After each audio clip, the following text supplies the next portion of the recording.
جی اگلا جی. I want to say that I want a Pakistan where I can live with my optimistic ideas, where I can have the right to ask the president that he hasn't done a correct decision. I want a Pakistan where I can see a Silicon City like one building up in India. ایک modern ترقی کرتا ہوا پاکستان.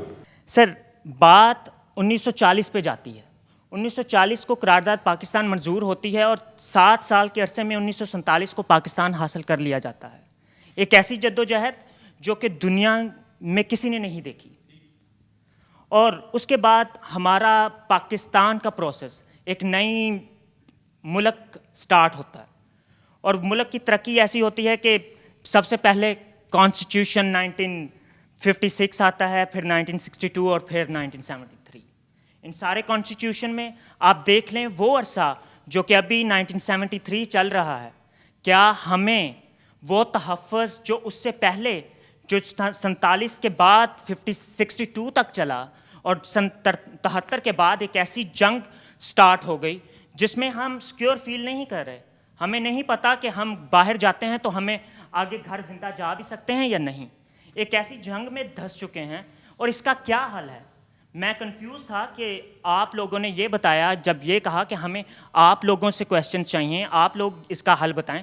اگر ہم لوگ یہ اس کا حل کرنے بیٹھتے ہیں, کیا آپ یہ محسوس نہیں کریں کہ پاکستان پھر ایک جنگ میں دھس چکا ہے؟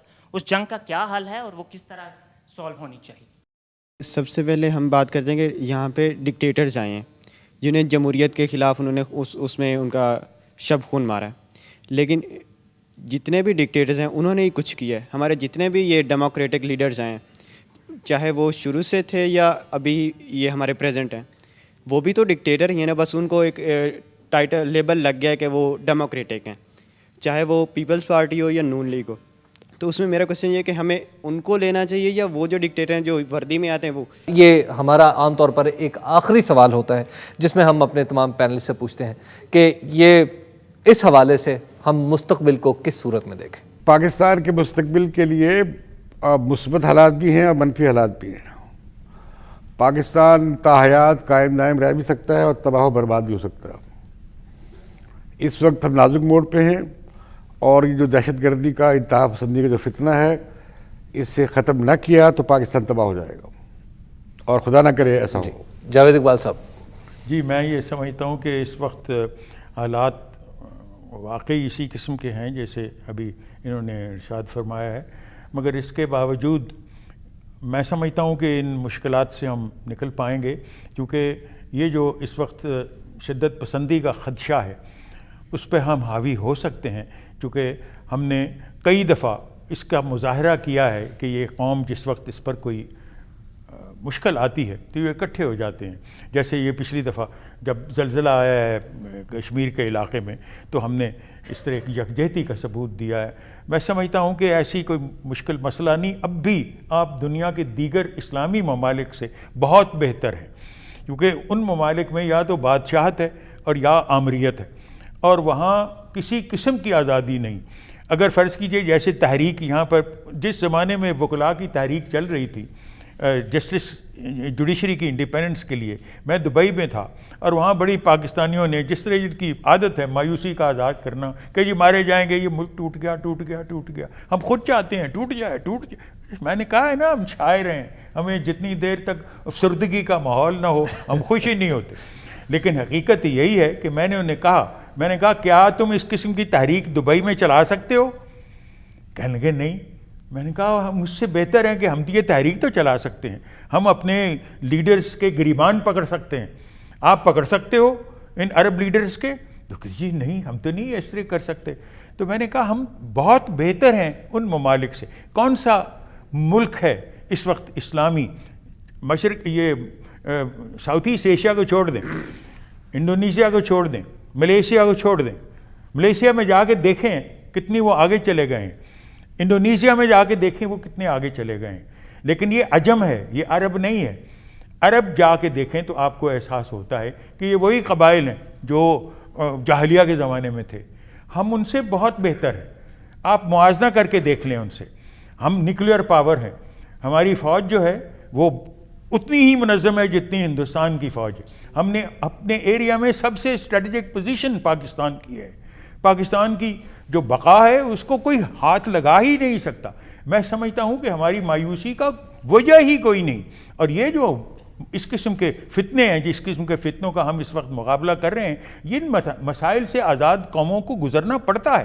آزاد قوموں کی زندگی کا ہر لمحہ جو ہے وہ مشکل کا لمحہ ہوتا ہے. اسی وجہ سے تو غلامی کی ذہنیت ابھی تک ہماری نہیں گئی. ہم چاہتے ہیں somebody else should look after us, not ourselves.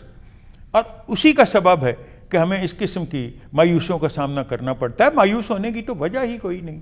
ہم ان مسائل پر قابو پا سکتے ہیں. اعجاز صاحب. میں سمجھتا ہوں کہ جتنی دیر تک جو ایک ذہنی اور فکری الجھاؤ ہے اس ملک میں، اس کو پتہ نہیں 100 سال لگیں یا 500، 10 دن بھی لگ سکتے ہیں، کہ اس کو دور نہیں کیا جا سکتا، تو میں نہیں سمجھتا کہ ہم آگے بڑھ سکتے ہیں. اس لیے میری تو 2 تجویزیں ہوں گی. ایک تو یہ education and health of our young people, اور دین اس سے بھی زیادہ ہے کہ میرا تو یہ خیال ہے کہ لوگ کہتے ہیں کہ بجٹ کم ہے ایجوکیشن کے لیے. میں تو کہتا ہوں کہ جو بجٹ ہے یہ بھی بند کر دینا چاہیے. جو پڑھایا جاتا ہے، لوگوں کو ذہنوں کو خراب کیا جاتا ہے، وہ تو نہیں ہوں گے. We have to look at what is being taught in the universities. اس کو اگر ہم نیکسٹ جنریشن کو پرائرٹی نہیں دیتے تو پھر دعا کرتے ہیں کہ اللہ بہتر ہی کرے. جی میرے خیال میں سب سے پہلی بات جو میں کروں گا وہ یہ ہے کہ ملک ٹوٹتے نہیں ہیں، توڑے جاتے ہیں. تو اس میں ہمیں اس کو ذرا اپنے ذہن میں رکھنا چاہیے کہ if we are not ready to break our country it would survive. دوسری بات یہ ہے کہ ہمارا سیکرٹ آف سکسیس کیا ہے. ہمیں جو ایک ورک کلچر جو کہ that should be based on professional honesty وہ بلڈ کرنا ہوگا. اس میں کیا ہے کہ آپ اگر اسٹوڈنٹس ہیں تو آپ کو اپنی جو اسٹڈی ہے وہ آنیسٹی کے ساتھ کرنی چاہیے. ہم لوگ اگر کسی پروفیشن میں ہیں تو ہمیں اپنے پروفیشن کے ساتھ we should be very committed to our profession. That is what I want to say. جی بہت شکریہ پروفیسر یونس صاحب، اعجاز الحسن صاحب، جسٹس جاوید اقبال صاحب اور امتیاز عالم صاحب. آپ کا بہت کم سیاسی مطالبے ایسے ہوتے ہیں جو بہت کم مدتوں میں پورے ہو جاتے ہیں، اور قرارداد پاکستان بھی ایک ایسا ہی مطالبہ تھا جو صرف 7 سال کے عرصے میں وہ آن گراؤنڈ ہم نے پاکستان کی صورت میں دیکھ لیا. قرارداد لاہور بنیادی طور پر ارادے کی مضبوطی کا ایک دن تھا جس نے ایک قوم بننے پر مسلمانوں کو ابھارا اور آخر کار ایک منزل بھی لے دی. شاید آج بھی جو مسائل سامنے ہیں، ہمارے پینلسٹ کا یہی خیال ہے کہ آج پھر ایک مضبوط ارادہ کرنے کی ضرورت ہے. ایسا ارادہ جس پر ہم اتنی استقامت کے ساتھ جم جائیں کہ خود کو اس منجھدار سے نکال لیں. بدلتا پاکستان سے حبیب اکرم کو اجازت دیجیے. خدا حافظ.